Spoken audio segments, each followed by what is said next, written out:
Well, it's Tuesday Wrestling, and we all know what that means. That means we once again get to review NWA Powerrr, AEW Dark, and NXT 2.0. But first things first, we're going to be, of course, reviewing a much recent event from last month of April with a Wrestling Revolver with Swerve's host. That's right, folks. A show produced and named after, of course, Swerve Strickland.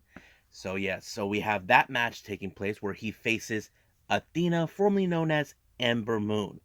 Now, I cannot recall if he ever been in intergender matches, but it's one hell of a match. We're also got a couple of championship matches, some from Impact Wrestling, others from AAA, and some from Revolver Wrestling itself, and of course other special matches that took place as well. But the ending was had a surprising twist to it. So, let's get ready with another episode of Deleted Wrestle Zone.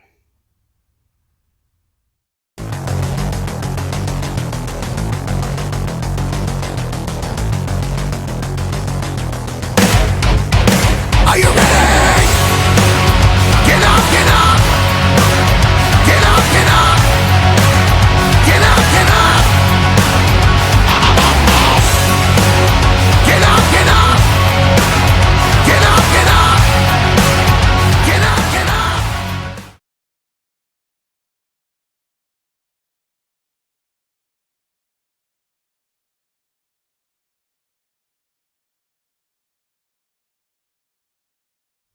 Welcome everybody to Deleted Wrestle Zone. All things that is pro wrestling with AEW, NXT, New Japan Pro Wrestling, Impact Wrestling, the National Wrestling Alliance, various promotions, wrestlers, matches, and championships. I am your host, Gerard here. So, let's begin with Wrestling Revolver with Swerve's host that took place on the 16th of April. Now, I know this event is like about a month old, but I just finally got to see it. This one, of course, is named after Swerve Strickland, and I think he's been in this promotion before. As you know, he's been well known throughout the independent scenes, but we'll get to that in a bit. Our opening match is for the Impact World Championship. Now, keep in mind, this is before Rebellion. We had Mike Bailey challenging for this title against Moose. Now, keep in mind, Moose was still the champion at this time. However, what I didn't was impressed about this match is how, of course, Moose always proclaimed himself to be a wrestling god. Somehow he's able to try to dismantle the striking techniques of Mike Bailey. You know, Mike Bailey has great kick striking techniques that you know is going to hurt like hell. So he used that against him by using the corner railings of the ring in order to dismantle. But Bailey put everything in his power to use every ounce of those strikings on him. But in the end, it was no avail until Moose finally speared him and retained the title. Next match, we got the Reinas Championship. This is before Deonna Purrazzo lost the title to Taya Valkyrie. Her opponent in this particular match was Billy Starks. Now, I have to say Billy Sparks really put up a good of an effort, despite the fact that from what Deonna Purrazzo said, this was her third chance that she preceded this belt, but apparently it came up to in vain. But in the end, it kind of ended that way. So basically, you know how this one ends with the Fuji armbar, and Deonna Purrazzo retains it. Now, our next match, we have a really fun, entertaining match. We have Dan the Dad versus the Man Scout, Jake Manning. I thought this match was so fun. It was great. You got Dan the Dad, every dad's favorite wrestler, and of course, the Scout, Jake Manning. I mean, the match was great, but it ended in no contest with the sudden interference of the Infrared, a part of a group known as the Unit. Basically, they decided to cause a lot of problems, but Manning decided that he was going to not let this slide, knowing that Infrared are a bunch of wusses, including their manager, who's trying to persuade not to be involved in the in a match against them.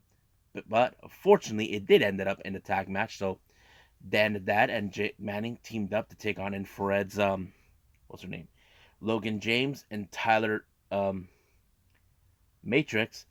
But of course, out of nowhere, we have that scoundrel Phil Stamper giving them the helping hand. But of course, this led to distraction for Dan the Dad to be following Phil. But Jake Manning took the fall, all thanks to that. But it ended in Infrared's favor. Next match, we had the Wrestling Revolver tag team titles. We got the Prisoners of Society, consistent of Steve Macklin, and you all know his tag team partner, Weston Blake, formerly of the Forgotten Sons, now reunited, taking on the American Wolves, Davey Richards, and Eddie Edwards. Now, you would have assumed this was going to be a badass match. It did. I was so impressed. Like, these guys are almost similar in every aspect, because the way I see it is this. You look at Macklin and Richards, almost the same. Same thing with, uh, what's his name? With Blake and Edwards. They're almost similar. Like, they're opposite sides of each other, mirror images. But it was, what's his name? Weston Blake, who actually pulled off the jackknife onto Eddie Edwards and allowing them to become brand new tag team champions. However, the Wolves did not take this too kindly. They showed they tried to show respect, but unfortunately they showed mostly disrespect. However, the owner of Wrestling Revolver, Sammy Callahan, did not take this too kindly. So he did stated that in June, I think that's what he said. Yeah. Then in June that both the American Wolves have a date with Destiny with him and John Moxley. So we may see those two reunite once again. It's going to be a slobber knocker of a match. Now our next match, it's a spiderweb death match between Jake Christ and one called Manders. Man, this match was bloody hell murder every step of the way. You can guess what toys they brought in, what they had, like tables, ladders. But the match ended by ref's decision when Jake Christ was on the verge of choking him by using one of those. I don't know exactly what it was, but it was like I don't know. I couldn't tell, but it was over right from there. So Jake Christ won this particular match. Now our next match is winner take all in a four-way match. We have the Wrestling Revolver Remix title with the Impact X Division Championship on the line. So Trey Miguel, who is in fact the X Division champion, versus Blake Christian versus Lance Dorado and the Remix champion Ace Austin. So I thought this match was crazy. However, Ace Austin's girlfriend was in the corner making sure that Ace Austin remained titled, but apparently there was a misfire by Ace Austin, and Gia Miller ended up in the doorstep, landed real hard, allowing for Trey Miguel to pull off the Meteora, becoming double champion. Now, keep in mind, this is before Trey Miguel lost the X Division title to Ace Austin in Rebellion.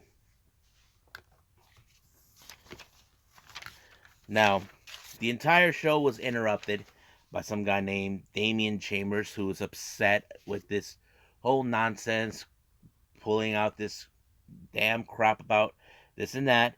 But he got his ass chokeslammed by Jessica Havoc, because we were supposed to have the sudden death scramble match. We had Jessica Havoc. We had, who else was in it? Madman Fulton, Beef, Keljack, Calvin Tankman, and Crash Jackson. I thought, to me, this is like a bit of more like Monsters Ball match, but they don't call it that. They call it sudden death. I thought it was a pretty good match, but I was surprised with the winner. It was Crash Jackson, because I don't know anything about this guy, to be honest with you. But it was a really good match, like my version, like their version of Monsters Ball. I enjoyed it. Now our next match, we have of course the intergender match, Athena versus Swerve Strickland. Oh my god, this match was unbelievably amazing. Now, like I said, I don't know if Swerve's ever been in an intergender matches. That's the thing that bothers me. I don't know that. As much as I say the match is good, I don't know for sure that if he's ever been in. Or Athena. I'm just blown away. It was great. I loved it. But it was Swerve who walked out the victor with his move, with that little slap, with that kick. Boom. It was over right from there. And I think it showed a lot of potential in this match. I enjoyed every moment of it. So, yeah. Now, our main event is the Revolver Championship between JT Dunn along with that scoundrel Phil Stamper taking on the champion Rich Swann. Now, Rich Swann knows for a fact that JT Dunn is nothing but a wuss who can do things himself. Now, there was a chance that the unit, mostly coming from Infrared, were going to help, which apparently they did not because apparently JT Dunn used the ref and he got knocked out. Then the same thing with the second ref until finally Infrared shows up, giving the helping hand. Basically, Rich Swann did everything in his power to maintain the whole thing, but however, when the ref was distracted, Phil Stamper decided to low blow Rich Swann, and it was over right from there. And of course, JT Dunn won the match by gaining the title, but their night was ruined thanks to the arrival of Sir Scott, who wasn't going to let this slide. What they did to, of course, to Rich Swann, he tried to fight him off. Even Phil got involved. But however, when they thought everything was going right for them, once again, it was interrupted by the first and two-time Revolver champion. We're talking about the Monster Hunter. What's his name? Matthew Palmer shows up. It became more of a freaking amazing turnaround. But however, what happened is this was the pinnacle of the reunited. The crew consisted of Palmer, Swerve, and Swann, all of them. But Sami Callihan, the promoter, came up with a better solution. It's going to be the crew and the unit inside the Cage of Horrors. So this is going to take place in July. Now, Infrared, they know they're screwed. Phil cannot do damn thing while he's on the outside. So I'm excited for this, but the crew, I never knew anything about these guys. But I have to say, watching this match got me open more into what I don't know. But at the same time, I'm kind of interested in the crew. I mean, you look at Swerve and Swann, they're almost the same. And here's the oddball in the group, Matthew Palmer. So I'm like, I think I'm going to invest on that. I'm going to pay attention to the crew. So I have to say, I loved it. I enjoyed it. I can't wait to see if there's going to be more a Wrestling Revolver. So stand by on that. But I believe it's time to move on with NWA Powerrr.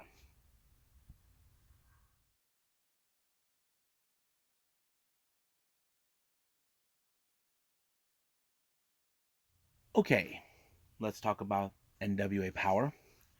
Open up, of course, with the Commonwealth Connection, consistent of the runner-up of the Crockett Cup, Doug Williams and Harry Smith. Now, as you guys know, these guys have been a formidable tag team. I know we are very interested in them maybe one day, maybe challenging for the tag titles. But however, they did mention they are content to team up with Nick Aldis to take on the Cardonas, who've been nothing but problems ever since Matt Cardona became the NWA World Champion, and they said they will have his back no matter what.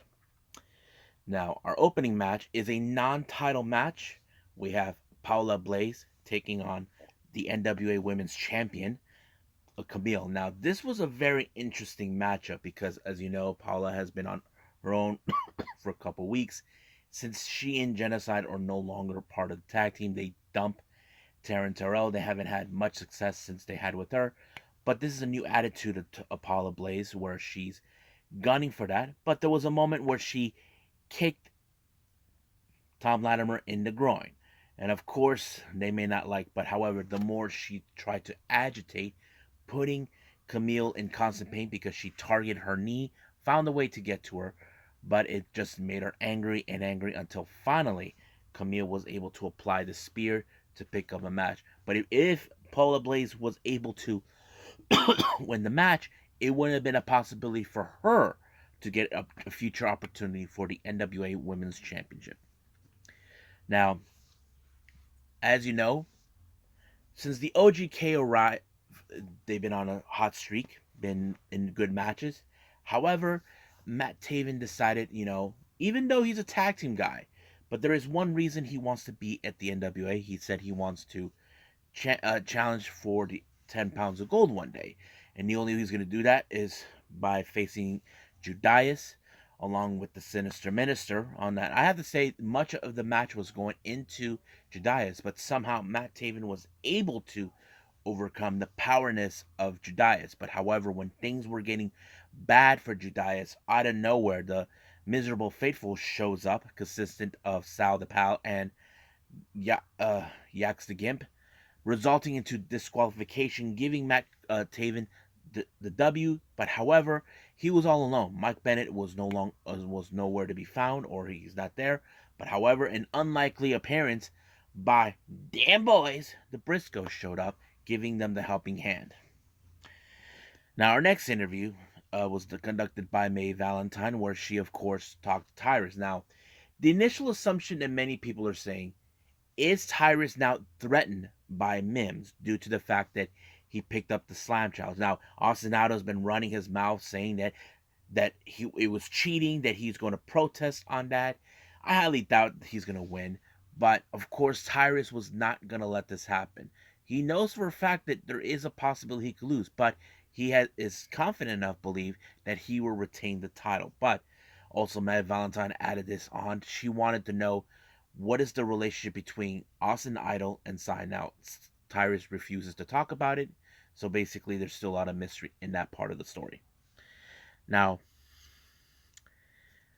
our next match, we have a very interesting one. Well, since the miserable faithful were already outside, Sal and Gax, we had a very unusual person appear.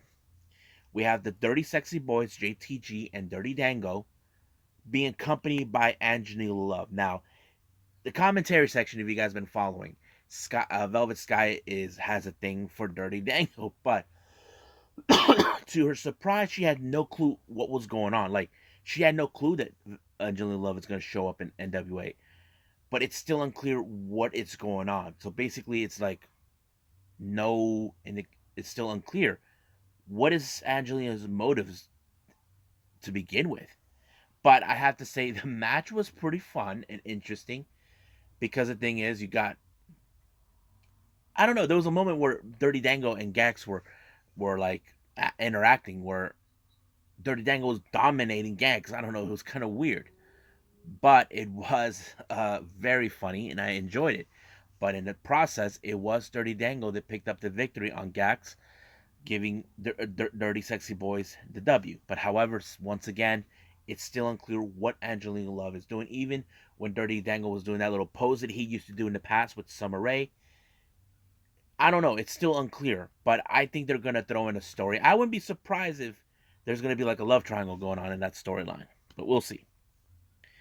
Now, Kyle Davis did an interview with the Pope. Once again, he has a lot in his mind, but there is one that he is determined to find out what's going on, and that is, of course, Trevor Murdoch. Now, Murdoch hasn't been the same since he lost the NWA World title to Matt Cardona.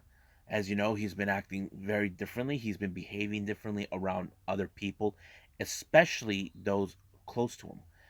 Now, the real assumption that I think Pope wants to do is find out what's going on. Now, he wants to have this one-on-one conversation with him at the podium with Murdoch next week. But the real question is, will Trevor Murdoch be okay, or will he just finally wake up from this funk that he's in, knowing how pissed off he is? He felt like people turned their backs on him. Whatever, will Pope be successful into getting through to him, or he'll be another guy like Aaron Stevens getting punched in the face? That is still unclear right there, but we'll find out. Now, our next match is, of course, the number one contendership for the NWA Women's Championship. We have Genocide versus Callan King versus Chelsea Green. Now, it's no secret that somehow Matt Cardona found a way to weasel a way to get Chelsea involved, because the Cardonas, their initial job is now, since they got the NWA, the 10 pounds of gold, they want all the gold they can get their hands on. And that included the tag titles, but the Cardonas did not make it that far. But now Chelsea Green wants another opportunity. However, basically is this. You can tell by Genocide in this particular match, by the psychology in this match. Genocide and Kylie King don't like Chelsea Green. They know she's a problem, But however, it's more determining who's going to pick up the victory on Chelsea or who's going to win the match or to be the number one contender. But you can guarantee that Camille is watching. But I have to say, it was surprising that Kylie King was the one who picked up the victory when she pinned Chelsea Green. And boy, that's going to be an interesting matchup between King and of course the Brick House Camille. So I'm looking forward to it. Now our main event is the Cardonas, consistent of Matt Cardona, VSK, and Mike Knox, along with Chelsea. Now, during their entrance, Cardona was like holding on to the belt, the world title, because he's scared. He's scared like a scolded dog, knowing that he could lose the title at any given time. Because Nick Aldis has been trying for a while now, trying to persuade that he is the one who should be challenged for the top. But Matt Cardona has been trying to duck him, saying, "Get back in the line." But he has to contend with Nick Aldis and the Commonwealth Connection. I thought there was match, but majority of the match, Cardona has been avoiding Nick Aldis to ensure he does not end up in the ring. He let either Mike or VSK deal with him. But however, Aldis almost had him when he was trying to apply the cloverleaf lock on him. But however, he was able to escape. But VSK fell victim of it, and of course Nick Aldis made him watch the show. This is what lies to him, because it's no secret that what happened at the Crockett Cup. Nick Aldis had Nick Aldis right there. He tapped out, but there was no ref thanks to the interference that's been going around. So, but of course, Matt Cardona, since the match ended with Nick Aldis and the Commonwealth Connection winning, he is now threatened, knowing that this could be, how to say, the argument saying Nick Aldis should be going after the 10 pounds of gold. That is the one thing that Nick Aldis does not want, but he should be scared. But we will see what's going to take place coming in the coming weeks. Will Nick Aldis get his opportunity again and dethrone Matt Cardona, or will he come up short again? We don't know. That's only time will tell, but I believe right now it's time to move on with AEW Dark.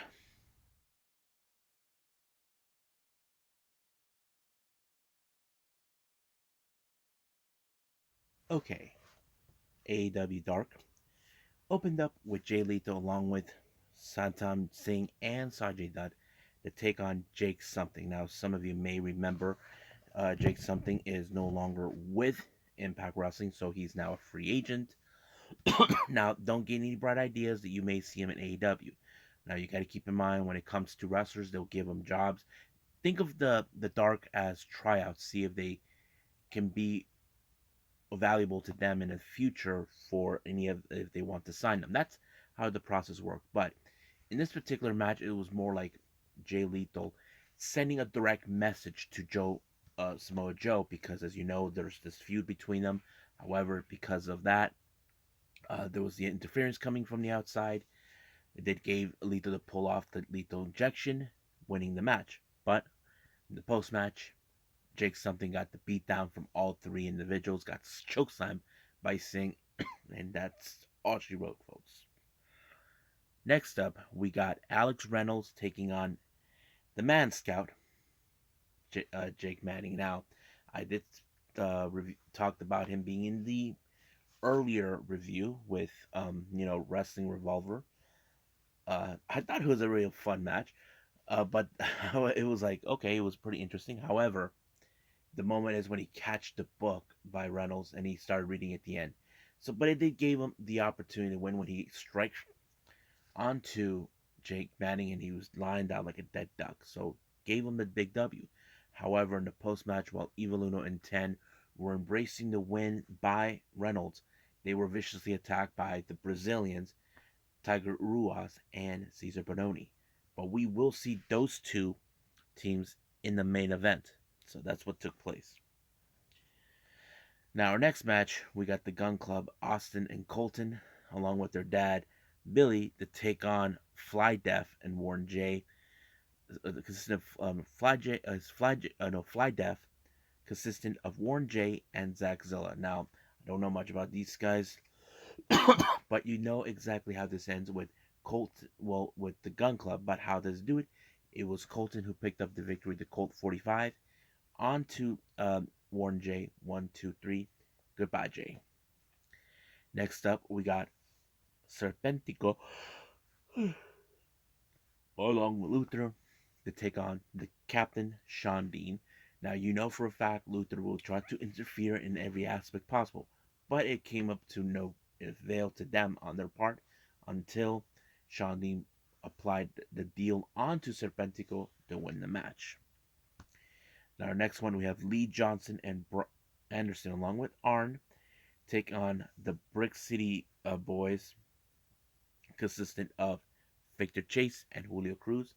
It was a much interesting match. As you know, I like Lee and Johnson together as a team because you got one guy who's an interesting high flyer coming up, and then of course you got one who's following the old school way with like Arn Anderson, his own father, and I think that plays out. But it was Brock Anderson who picked up the victory onto Julio Cruz, and it was over right from there. Next up, we got Abaddon taking on Vicky Dreamboat. Now, I don't know if I saw this correctly. There was a moment where Abaddon acted a little different. Like in at some point in the match where she's like, Abaddon's never like that. But I don't know if they're trying to develop her to do more things. I'm not sure. But as you know, this match ended with her unorthodox tactics, how she finishes her opponents. So goodbye, Dreamboat. Now we got Jora Joel along with Angelico to take on Trip Gordy. Now, Trip, he's a big cheery and all this other stuff. But however, Jora Joel is trying to make a name for himself, believing that Matt Hardy has let him down. He wasn't the man that he thought he was. But now he's developing now much better than he ever was. He did pick up the victory in every case. Next up, we got Sky Blue versus Kara Hogan, who's being accompanied by Red Velvet. Now, wherever Red Velvet goes, that's where Kara Hogan goes. Red Velvet will be there. Of course, the interference by Red Velvet is going to help out because the baddies are trying to put the entire locker room on notice, claiming they are the baddest of them all. But I wouldn't be surprised if we're going to see Britt Baker and Jade Cargill in a feud. So that it kind of tells us in a different way. But it was, of course, Red Velvet that cost Sky Blue the match. Now, our next match, we had surprise appearance by members of the LA Dojo, Kevin Knight and DKC, to take on the Factory with Aaron Solo and Nick Comoroto being accompanied by QT and two of his other students. Now, you know for a fact that QT doesn't like how LA Dojo does not produce good wrestlers. He believes that the Factory are the true well-produced wrestlers, and that's always been his case. Criticizing Shibata ever since they made their appearance in the New Japan Strong, they have been criticizing the LA Dojo. However, I have to say that Knight and DKC really put up a good fight, but however, the interference was just too much. So it got allowed for Aaron Solo to pick up the victory. But however, in the post-match, QT offered them to join the Factory, believing that their true purpose is to be with them. But however, they declined to attack QT, but DKC was put through a table thanks to Nick Comoroto and this other big brute. However, when Kevin Knight was all alone, here comes the other members of the LA Dojo. Umura, Connors, Fredericks, and Coughlin. This is going to be a feud a long time coming. Basically, QT does not want no part of them, believing it's Don Vito, but they will not forget how QT cheated his way through. You can guarantee that all members of the LA Dojo will come out and get their retribution on QT for what he's done. Now, our main event, we have, of course, the Dark Order, Evil Uno and Ten, to take on Tiger Ruas and Cesar Bononi, the Brazilians.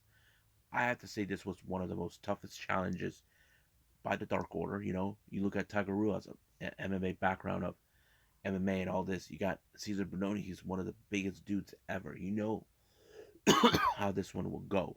And that's how it plays. And I think it showed a lot of character. But however, they were able to find a spot to put Tiger Ruas in a full Nelson, all thanks to 10, forcing him to tap out.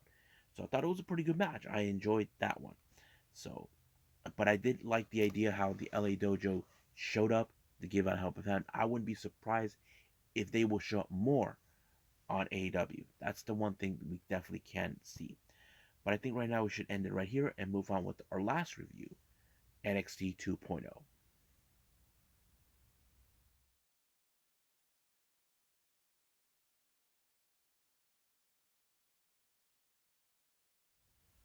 Okay, NXT 2.0. We all saw what happened last week with Braun Breaker when he defeated Joe Gacy. Now we know we heard what he said, that if he doesn't win, there's going to be consequences. The consequences were never showed on air, but they showed it off the air. You can see it on their YouTube. Two hooded figures showed up and attacked Braun Breaker, and they took him out in a stretcher.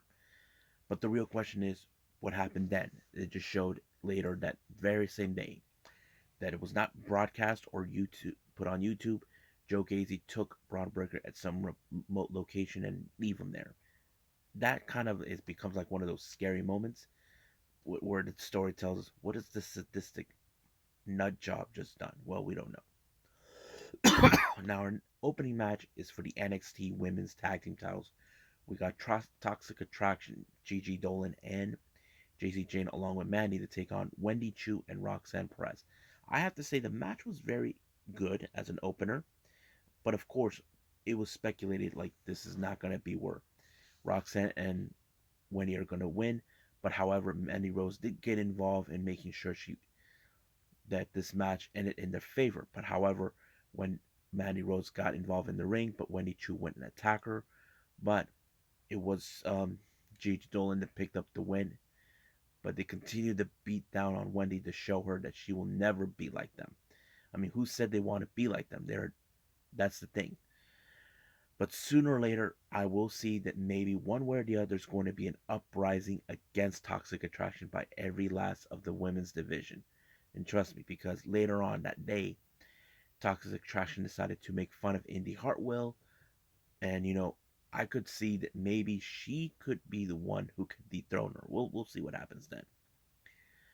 Now, in recent time, we saw Diamond Mine, what's been going on. Last week, we saw Roderick Strong got in the way and interfered in the match with the Creed brothers, ensure they win. They considered this match tainted because of his interference. However, they demanded a rematch because they did not feel right about it. But however, Roderick Strong is now making decisions without their consent. He went ahead and recruited a new member, and I feel he feels like the right person. And we're talking about Damon Kemp. He is now a new member of Diamond Mine. So that's going to be interesting how they're going to play it out. Now, Joe Gacy, as you know, recently we saw what he did. However, he put out his little propaganda saying that these two hooded guys behind them embraced the cause that he said, that they were lost souls and all this. But he also extended an invitation to Braun Breaker to join him, believing that they can change the world, change NXT forever. This is the same kind of talk that he was thinking about when 205 were in fact still around. But it did not happen. But the real question is, will Braun Breaker pick up on his offer, or will he be in a big fight of his life? Now, throughout most of the program, we saw Ivy now doing these challenges. The first one was push-ups, then lunges, then of course pull-ups. I don't know what's the purpose of this, but I don't know. I'm kind of lost on that. Now we did have, of course, the first the this particular day is the day start of the NXT Women's Breakout Tournament. First match we have Sloane Jacob versus, of course, Fallon Henley. I thought this match was pretty good, but of course, Jensen and Briggs showed up and give her the encouragement that she needs in order to win, which she did, and of course she went in a big way, advancing in the tournament. Now, The war between Legado and Tony D has been escalating. Basically, you saw what happened last week. Legado kidnapped AJ Galante because they think he had no business being there.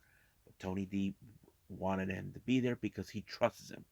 However, Escobar made the biggest mistake by sending Mendoza to get the car, but he was attacked by Tony D along with Scraps and Two Dimes. But later on, it did show Santos realized who it was, but of course, this is becoming a much bigger heat. So we're going to see this settle between the two families. Now, Amari Miller makes her return to NXT. As you know, she was out for 2 weeks because what they not showed is that she got hurt during Last Legend. Her opponent will be, of course, Alba Fire.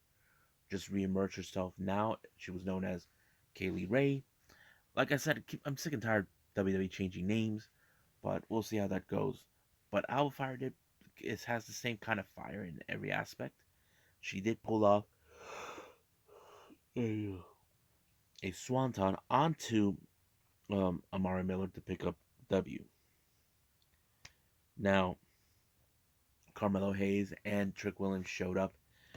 They were determined to, make a statement over the fact that Carmelo Hayes gets another shot of the North American title.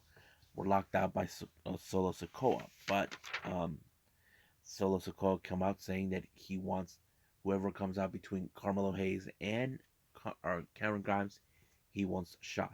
And of course, Cameron Grimes says if he wins, he'll give him that. But unfortunately, Grimes was attacked by Hayes and Williams, but Sikoa saved them. But don't count your chickens just yet on this one. Now,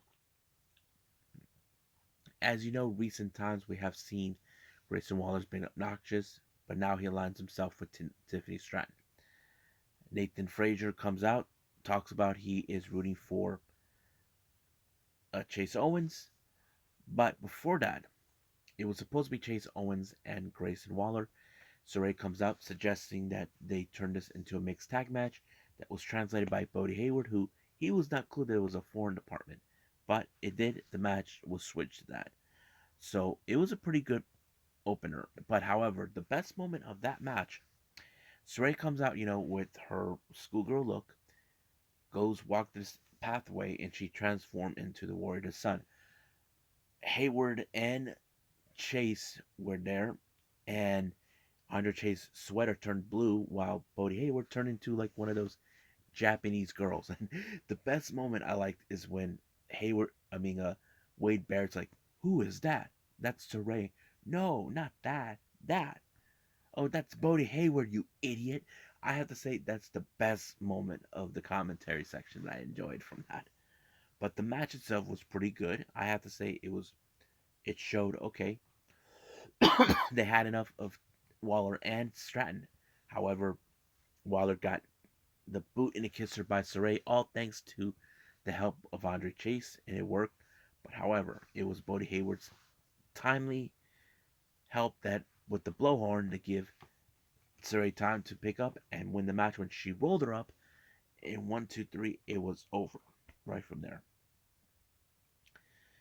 Now, in a much recent interview, Robert Stone and Wagner talked about the things they have committed recently, to Ikemen Jiro. Jiro had enough what he had heard and he attacked Wagner, so they tried to separate them both. So that kind of puts out in a pretty good storyline what's going to be built, but we don't know when that match will take place. Now our next women's breakout tournament, we have Nikita Lyons versus Ariana Grace. Now this was a tough challenge by Nikita Lyons. It showed like Ariana Grace, who does have a background in boxing and MMA, did put her skills into the work. But Lyons did not waver one way or the other until she finally picked up the victory, with the splits giving a helping hand. So she wins the match, she advances, and she faces in the semifinal rounds. What's her name? Who won the first one? Oh yeah, Fallon Halen. Now, our main event is Cora Jade versus Natalia. Man, that match was amazing. Now, Natalia did say that she's going to make her tap out just like everyone, but I have to say, Cora Jade did hang with the bigger wrestlers. However, when finally in the end, Natalia put her in sharpshooter. However, Cora did not tap out, but she passed out. Referee called the match. Natalia thought she tapped out, but the ref said no, she didn't. And she asked her, "Did you tap out?" She said no. So she extended her hand, realizing that she can be the best wrestler she has ever faced. So far, Cora Jade has showed she can hang with bigger superstars than them. In this pace, we know she could be a women's champion one day. So we'll see about that. So I think that's pretty much it. What we got with NXT 2.0. Let's move on to do our last thing, news updates.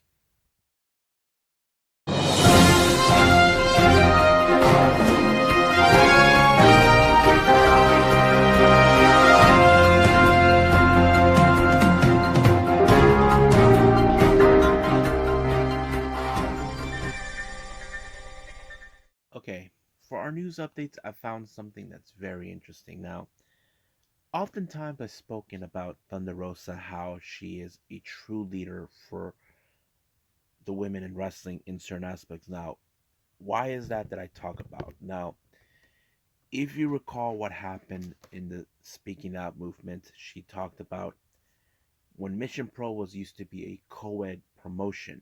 She approached this to her husband Brian, how she wanted to turn this into an all-female promotion due to what transpired. And of course, Brian Cervantes, her husband, made the decision, and she talked, and also this story that I read about from someone who talked highly of her, saying she remembers how the promoter booked a room with him and Thunder Rosa and her, but Thunder Rosa knew right from the start that something was odd, so she went to the front desk, asked for a different room for herself and for the other girl. Uh, the other girl was a bit surprised that she did that she didn't even ask her to pinch in. It just showed me about Thunder what a great person she is. However, I now starting to see more interesting things coming from her. Now she's asking for the indie promotions to offer women's a separate locker room. Now, why is that? She did stated that women share the same locker room with the men's. Now, it is, to me, hearing about this, to me, it feels kind of wrong because I don't want to look at her look weird. But she did state that the women cover themselves with towels and it makes it more difficult. So it's understandable what she's asking because she's looking out for all the women in wrestling and that kind of fits in for who she is, looking out for everyone else, knowing they're not speaking for themselves, knowing that this is awkward, but I have to say I give her props for doing what she believes is right, and I have to say that's what I keep said. She is a leader in the women's wrestling. So I give her hands down what she talked about. Now, this is a very interesting article. Recently there's been reports coming out about Kota Ibushi, how he's been recently been frustrated with New Japan management. Apparently this is what happened. It turned out that Kota Ibushi was supposed to return to New Japan during the New Japan Cup. However, he was pulled by a guy named Kikuchi, who a doctor advised him saying there's a minor concern, and he was pulled. However, he was supposed to be winning the match, but he also was noticing how Kikuchi, who was involved in his merch, not a lot of money was being sent to him from his merch stands, knowing that he sold a lot of merch. So he's been frustrated with the upper management, and especially with Ghetto. So the real question is he planning to leave New Japan or is he going to try to do something about it? Thing is this, I hate to see Kota Ibushi leave New Japan, but on the plus side, this could lead to another great thing.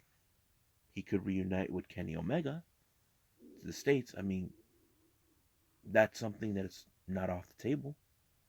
But whatever the case is, I hope New Japan tries to fix things with him because the last thing they need is for him to leave. But we'll find out. Now, our last update, this one's a very interesting one that was posted by Kenoh from Pro Wrestling Noah.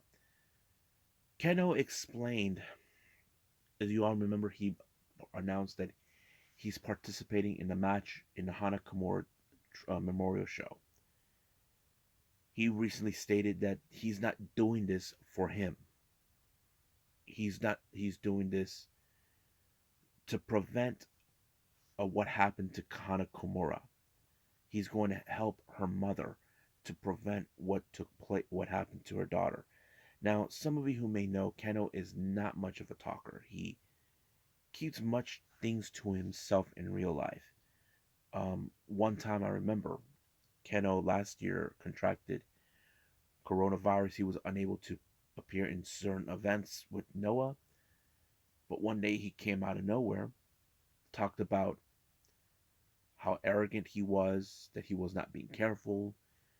But he also was telling the fan base, don't be stupid. Be aware of your surroundings, where you're at, all this, that. This is a side of Kenoh that we rarely get to see when he's not in the ring. But for him to do this about helping Kyoko to prevent what happened to her daughter could happen to someone. But he also stated this, that the legislation has not caught up with the rapid expansion on social media. Now, if you guys remember, Hana Kimura took her own life because people were saying negative things on social media, saying you should take yourself out, take your life away. No one wants you here. You know, you don't deserve to live, that sort of thing. And I understand Kenoh's position. Now, Kenoh may not show much of his emotions to people, even when he's not in the ring, but he can definitely showing that despite he's a hard ass person, he is generally a good guy. And I give Kenoh a lot of credit for saying, I'm not doing this for me. I'm doing this to prevent what happened to Hana Kimura to ever happen again to anybody else. And I give props to Kenoh for that. So I can't wait to see what he's going to do. I wouldn't be surprised if he breaks character and talks about this. That is something I would definitely expect. Now, I'm not saying it's 100% sure, but I definitely could see that. So I think that's pretty much what we got for today, and I believe it's time to call it a day. Well, I hope everybody enjoys this episode. Me doing Wrestling Revolver, and of course, since it was Tuesday Wrestling, I enjoyed everything else, especially certain matches that took place. But yeah. But coming up, I am going to do AEW Dynamite. As you know, we start the beginning of the Owen Hart Foundation tournament for both men's and women's. And of course, we cannot forget certain matches that are taking place on that particular day. I haven't decided what I'm going to review, but I'll just keep that as a prize for everyone. But as of for now, I'll see you guys in the next DWZ time, same DWZ channel. I must bid all of you adieu. So, goodbye. Mwah. And have a nice day.